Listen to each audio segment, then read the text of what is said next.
Hello, YouTube. Welcome to our channel. This is a channel that deals with the fat fire journey of a family. Our net worth goal is $5 million US. So this month has been a bad month. The markets have gone down quite a bit.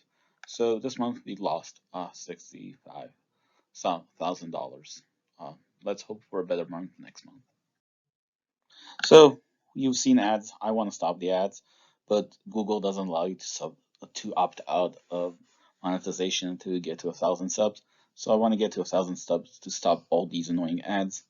I'm not in this for the money. I'm in this for the community. And right now the ads you see, they go directly to Google, and they have enough money. So the loss has been both in the taxable accounts as well as the retirement accounts. Surprisingly, the house value has increased, which brings our net worth total to a little over $3 million dollars.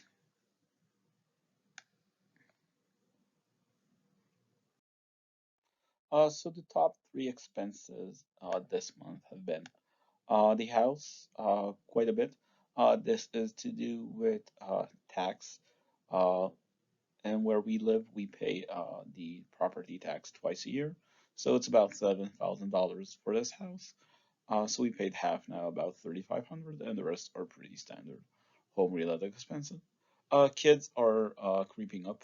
It's summer camp season deposits, etc. I'll have a slide on the breakdown. And shopping has spiked up a bit. That has to do with silver birthdays we had to celebrate. So this is the childcare breakdown. So after school are 600 per child for two kids. They're in the same after school program, and the other child is in a different school, and the childcare there is a little cheaper at 250. Summer camp. Some of the popular summer camps require a full tuition payment now, and they start in a couple of months. And donation for those of you without kids. Some of the schools have a donation that's always not mandatory, but kind of is because that's how they pay for the extracurricular activities and things of that nature. So it does come a bit high. It's always a little shocking to us the amount of the cost of free education. So these are the rest of the expenses.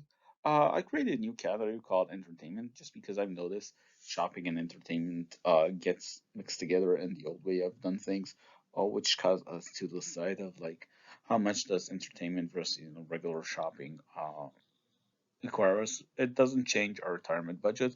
This just gives visibility into what's going on. We like to spend on entertainment. We like to live. We just need to pay attention to these sorts of expenses. Food is trending down a bit. This has to do with not with inflation. It's still at an all-time high. It's just where we've looked at where we spend the majority of our budget and did some dietary modifications. It's summer's coming along, so we want more lighter food and that doesn't go to waste that easily. Um, and if you'll see, transportation is slowly spiking up. This has nothing to do with travel or anything. This is just like normal commute. It costs about $85 to fill up a tank where we live. So basically, $300 you see are basically just 4 tanks of gas, which brings our total expense this month to be $13,000. And the breakdown of the expenses, home and childcare make up the majority. Our fire plan is not to own a home. Uh, we just don't like it, even with the apparent tax benefits. It just ties us down to a single location that can, flood, hurricanes, etc. at any point. We don't like it. And childcare, yep, it's high. It's gonna continue like this. I think until summer camps are paid off in a couple of months, and then we'll have to prepay for the next school year. So where we want to be when we retire. Once we have $5 million US, we plan to take from that amount based on the 4% guideline, a yearly income of $200,000. That is pre-tax. Our tax calculations and approaches we will speak on in a later video. So a little bit about us. We are two working parents. Our main source of income is a W-2 salary for both me and my partner. In addition to that, we have three children, ranging in age from 4 to 8, and we live in a high cost of living area. That will explain some of our expenses in a later portion of the video. So part of our post-fire budget is I include a 30K stipend for travel, and we started budgeting our vacations to see if that number is good for us or do we need to adjust it according to our vacation style. So we got a couple types of vacation styles we like. There's a high budget vacation and a low budget vacation. And let's look at an example from this past summer. So this is an RV vacation we took. We traveled mainly in California as well as several parts of Oregon. So as you can imagine, there's no flights doing an RV vacation. We just got in an RV and started driving. Food, since this was an RV, we had the possibility of cooking as well as some restaurants because we're on vacation. We didn't want to cook all the time. In stays, these are mainly campground type fees. Entertainment, since we are vacationing, we did several entertainment activity such as mini golf for the kids, as well as some dune buggies for ourselves. And shopping, we travel to different places, we pick up stuff. And transportation, as you can imagine, is the majority of the vacation. This includes the RV cost plus the fuel for an RV, which was quite substantial at California prices. Which brings the RV vacation total to $4,000 US, which is an average of $100 per person per day. We use this to track our number in terms of our budget for our fire number to see that we're on track to have the lifestyle we want. Another vacation we took was for New York City. This was without the kids. So flights. The flights were very cheap. We're thinking probably COVID related.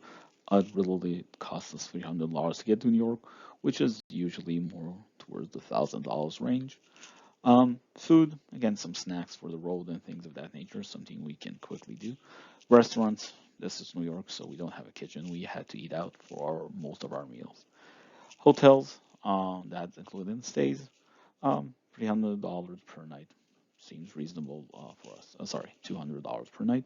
Entertainment, this is New York. Everything costs more, and entertainment really stands out. Shopping, a lot of shopping to do there.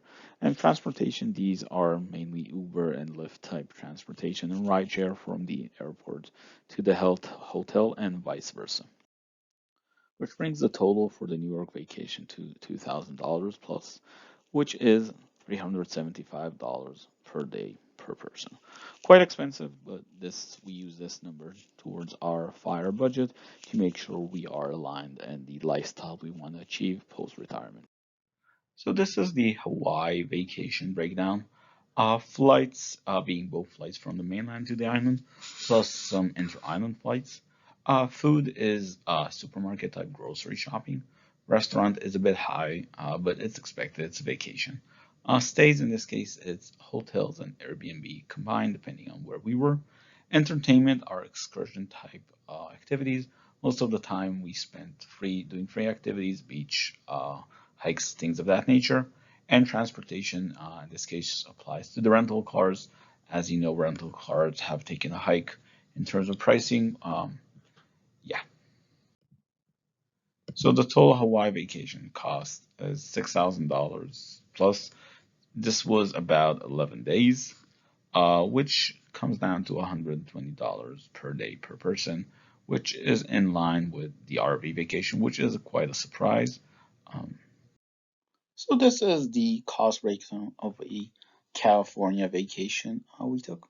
Flights are flights from our location into California, specifically the Los Angeles area. Food is grocery type shopping. We didn't take an Airbnb, we were in the hotels. So food is just what we can eat, sandwiches and things of that nature. Restaurant, yeah, it's a bit high, it's a vacation. We ate out quite a lot. Stays are hotels. Los Angeles is super expensive. So this is about $200 a night average. Some were cheaper, some were more expensive. Entertainment, well, we're in vacation. We went to a few shows, things of that nature. Not too bad price-wise compared to the hotel stays, but we didn't go to, top performers or anything like that. Um, and transportation is cars and fuels, which is a huge component now. I think in California was about $5.50 per gallon, quite expensive.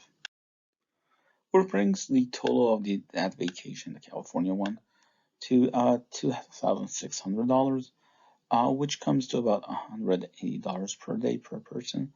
It's a little high when we expect to retire. We expect to pay about this for a family.